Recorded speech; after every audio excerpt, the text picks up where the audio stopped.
বছর তো পরীক্ষা দিতে পারিনি, সারা বছর ক্লাস করেছি, ক্লাস করে পরীক্ষা দিয়েছি। স্যার তখন বলেছিলেন, ডিসিপ্লিন লাইফ যদি লিড করো জীবনে অনেক বড় হতে পারবো। আমি জানি না স্যার কতটুকু বড় হয়েছি, বাট আমরা এখনো আপনার ছাত্র হিসাবেই আছি। আমি এই কথাটা এখন আপনাদের সকলের সামনে, আমার স্ক্রিপ্টের বাইরে কিন্তু, ওনারাও তো জানেন না, সকলের সামনে এই কথাটা এই জন্যই বলবো, ডিসিপ্লিন না থাকলে জীবনে কখনোই বড় হওয়া যায় না। আমার শ্রদ্ধেয় শিক্ষক আনোয়ার স্যার এখানে আছেন, উপস্থাপকের মতো আমিও বললে ফেললাম আনোয়ার স্যার, সৈয়দ আনোয়ার হোসেন স্যার এখানে আছেন। আমি একটা বিষয় এমফেসাইজ করব, সেটা আমার পার্সোনাল এক্সপিরিয়েন্সের আলোকে। সেটা হলো প্রতিদিনের ক্লাস করা, রীতিমতো ক্লাস করা, রেগুলার ক্লাস করা। কেন এটা বলছি?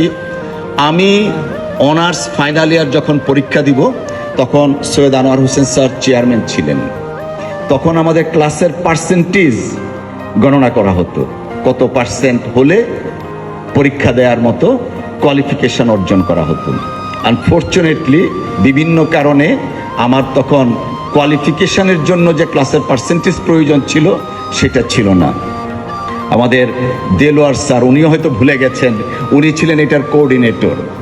তো যখন আমি জানলাম যে আমি পরীক্ষা দিতে পারবো না, গেলাম স্যারের কাছে। স্যার বললেন আমার করার কিছু নাই।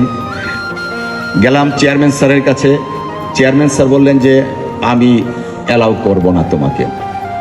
তারপর তখন ভিসি ছিলেন আমাদের প্রফেসর এমাজউদ্দিন স্যার। এমাজউদ্দিন স্যারের কাছে গেলাম, স্যার বললেন তোমার ডিপার্টমেন্টে আমি হাত দিতে পারবো না। দৌড়ে গেলাম আমি মমিন চৌধুরী স্যারের কাছে, সিরাজুল ইসলাম স্যারের কাছে, স্যার আমার একটা বছর আমি লস করতে দিতে চাই না। পরে বললো যে দেখো ডিপার্টমেন্ট নিয়মটা একটু ফলো করতে হবে। এমাজউদ্দিন স্যার সৈয়দ আনোয়ার হোসেন স্যারকে ফোন দিলেন যে অ্যালাউ করে দেন। আমি তখন ঢাকা বিশ্ববিদ্যালয়ের সিনেট সদস্য বটে, ছাত্র প্রতিনিধি হিসাবে।